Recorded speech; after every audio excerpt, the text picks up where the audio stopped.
In this video I'm going to show you how to change the name of Bluetooth device on your iPhone. That is quite simple and easy to do, so let's begin. And first open up your settings and hit on Bluetooth.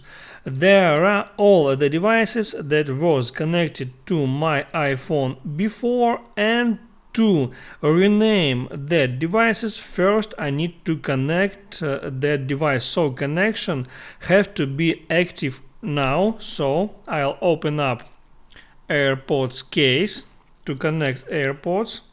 Now AirPods connected, you see it here, and after that I can click there on icon and there hit on name to be able to change that name, and there I can write something like my AirPods and hit done. Now I can go back again, and there I see that the name was just changed.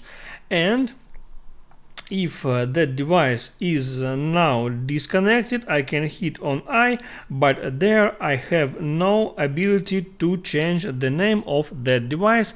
And basically that's how it works, guys. So hit the like button and don't forget to subscribe.